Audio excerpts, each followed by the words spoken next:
Truth be told, I went into playing Agents of Mayhem with next to no expectations of what it would be.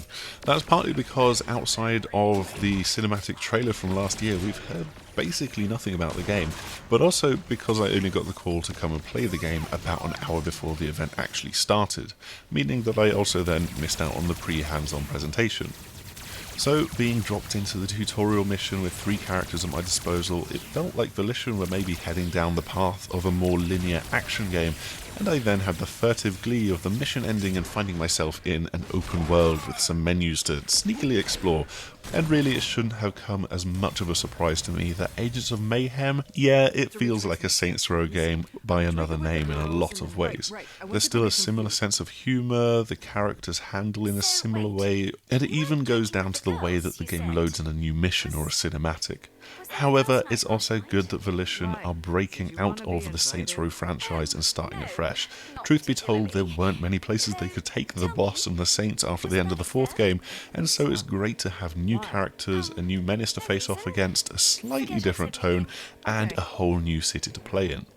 There are a few story tangents carrying across from the Saints Row game, so this might actually be the same world, but it's basically starting afresh.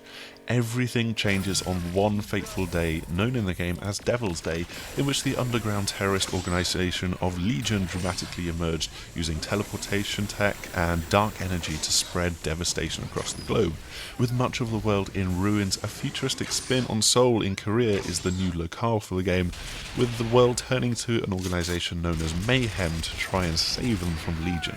Of course, Mayhem, with a name like that, aren't exactly a bunch of goody-two-shoes themselves, and their leader, the femme fatale-styled Persephone, used to actually be a part of Legion. But I guess they're better than nothing, and at the very least, Persephone desperately wants to take out Dr. Babylon, the head of Legion's Ministry of Pride.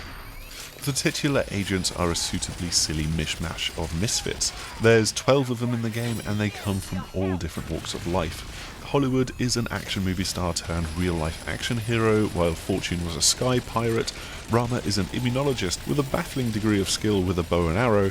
Braddock used to be a USMC drill instructor, while Daisy ruled the roller derby ring, and now rolls around the streets on skates and with a minigun in her hand.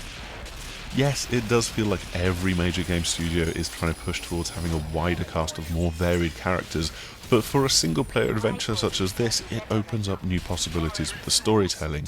Other characters can interject into your mission, with Daisy hijacking the comms at one point, adding a slightly vulgar twist to proceedings. Or, as you play with a particular trio of characters, you might have dialogue specific to those 3, telling their stories and building up those relationships for you. All of these characters also make for one major change to the gameplay. Yes, this is a very familiar and quite loose-feeling third-person shooter when all of the action kicks off, and actually it's a bit floatier than usual because all of the characters can do a triple jump, so you might often find yourself jumping through the air. But you can now switch back and forth between 3 characters that you take on a mission.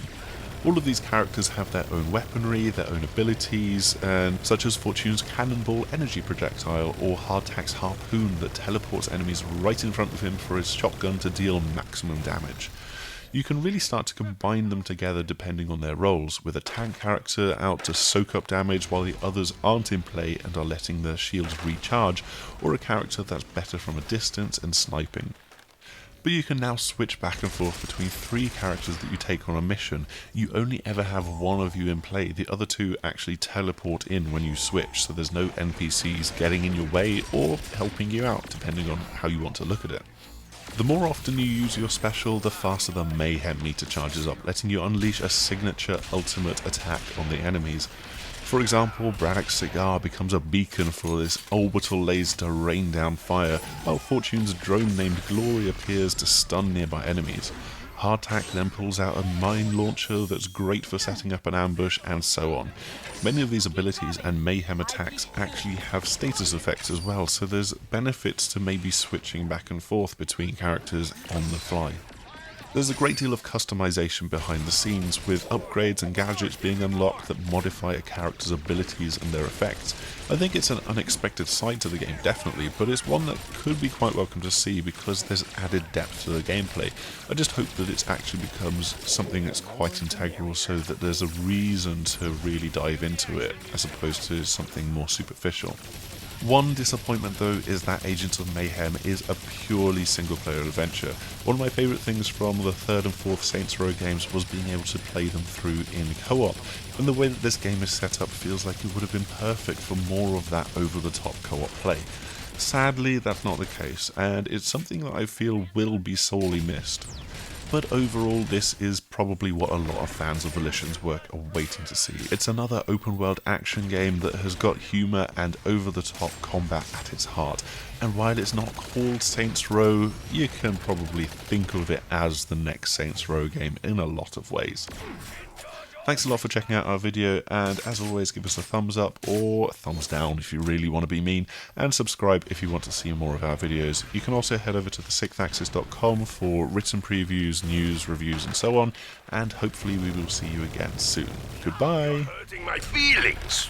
Oh, suck it up, Hammersmith, you baby.